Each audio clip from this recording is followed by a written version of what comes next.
Hey, welcome to the channel. It's Jack, the muscle and mobility maker with Stronghold Strength and Conditioning. And today, we're going to be talking about how to resolve that collarbone pain you're getting from working out.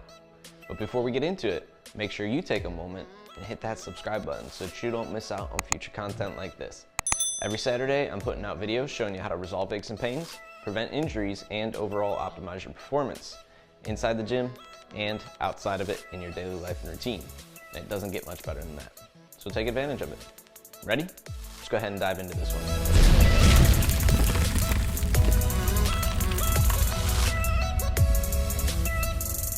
All right, like I said, today we're gonna be addressing that collarbone pain that you're getting from working out. Now, generally, there's two things that could be occurring that are causing this collarbone pain. The first is that there's a compression of the bone itself, so you're getting a crushing feeling or a pressure type feeling on that collarbone, and that is literally what is happening. That bone is getting sandwiched between your sternum and your shoulder blade, your AC joint. So you might have pain along the AC, it might be middle collarbone, it might be at the sternum itself. Any of that from that pressure type feeling, we're gonna be resolving through a little bit of a mobility routine here for you. And then there's another one that could be occurring, and that is if you're working in the overhead positioning, there's a jammed feeling kind of back behind the collarbone or up into the collarbone. And that pressure is going to be resolved as well through another technique. So we're going to show you all these techniques today that you can use to address your collarbone pain and not only resolve it in a short term, but also use this as a long-term solution to overall maintain the fact that you will no longer have that collarbone pain if you keep this going. All right, so one big routine, it's going to address both of those situations, and then you'll be good to go from there. Let's go ahead and dive into it. All right, the first thing we're going to do is start with a banded distraction series. So we're trying to restore, first of all, internal rotation of the shoulder and also decompress the shoulder here. You want to anchor the band at about shoulder height when you're in a half kneeling position and place the band over the front of the shoulder to start. Wrap the arm behind your back and interlace the fingers or hold palm to palm so that you can keep the arm in that internally rotated position. Keep your abs tight, keep your glutes tight, and stretch yourself out by letting the chest open up, but driving forward into that half kneeling position as far as you can without allowing your body to twist or rotate into the pull of the band. So we're going to feel the shoulder blade pull back toward the spinal column here, and we want to really open up and allow the chest to pull away, so you should feel that collarbone actually decompressing in that position. The second one we're going to do is at the elbow with the same interlock of the hands. You'll be able to go a little bit further out on this one. The elbow is going to flare behind you, but keep the wrist behind you on your lower back. So again, shoulder blades down and back, really reaching out. You can play with head and neck movements if you feel some stretch at the tissues above the collarbone there, which is very likely.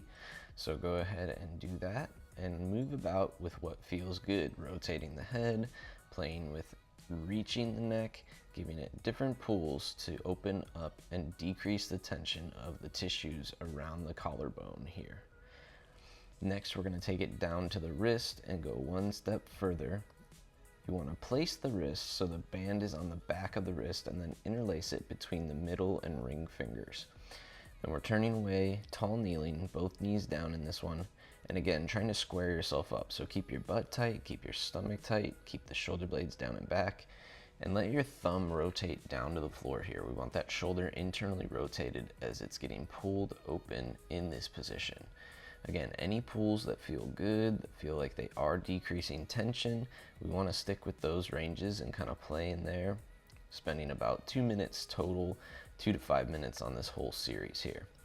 Our last one is going to be from the side here, allowing the band to decompress the shoulder. So we want to first of all let the shoulder feel like it's getting pulled out of the socket some. Then once we have that feeling, we're going to internally and externally rotate as much as possible. When we externally rotate, the palm should go up toward the ceiling. You should feel the back of the shoulder engaging. And when we internally rotate, we want to be careful that we don't let the shoulder blade elevate and collapse. So we want to keep the shoulder blade anchored on our upper back as we're rotating the thumb down to the floor here. And lastly, you can take it into a little bit deeper of a position if you have the mobility to do so. If you're not quite here, don't worry about it. You don't have to add this one.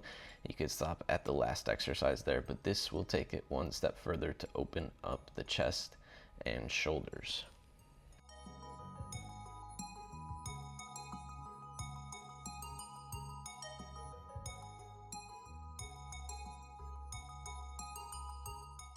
All right, next we're going to show you a first rib mobilization. So our first rib sits right behind that collarbone and can get jammed up against it. And if you have problems with collarbone pain in the overhead position, or you're limited overhead and it feels like it's getting jammed, this is likely your problem right here. So what we want to do is find the soft triangle that's behind your collarbone at the base of your neck. You should be able to stick 2 fingers in there, your index and your middle finger, and you should feel a soft triangle in front of the trap, behind the collarbone, and at the base of the neck. That's where the end of the dowel is going. I have the dowel anchored in the corner of the room here, and I'm holding it in that triangle behind the collarbone. Okay, so it's feeling like it's trying to sink in below the collarbone, behind the collarbone there, so that it's in that triangle. Now there's 2 movements I'm going to do once I have pressure on that fascia and that soft tissue in there.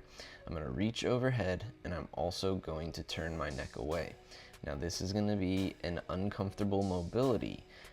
Just breathe through it. Try and get yourself to relax as much as possible. Do not panic. It's okay. Just reach and rotate, and after you take it out, you'll notice a difference. All right, now that we've addressed the joints, we want to address the soft tissues that could be causing troubles. So we're going to address the pec just below the collarbone with a softball, and we're going to do the anterior deltoid as well at the front of the shoulder. These tissues can get tight and compress and keep restriction there, so we want to open them up. You're just going to roll that line below the collarbone with that softball, searching for tender points to the pressure of that softball as you roll.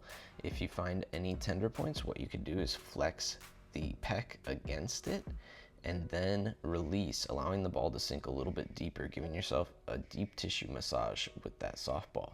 You can also do the same thing with the ball at the anterior part of the shoulder here.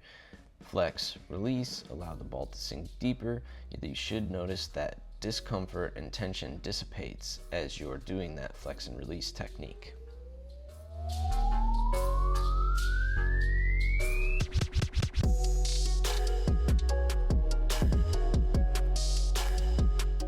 And lastly, we want to do some strength and stability to make it all stick. These pull-aparts are a simple one that you could do. You could also try face pulls. I like the pull-apart because the arms are held lower, and it'll be easier for you to keep the shoulder blades rolled down and back as you engage the back muscles to try and get the position to stick that you just opened up, that new range of motion.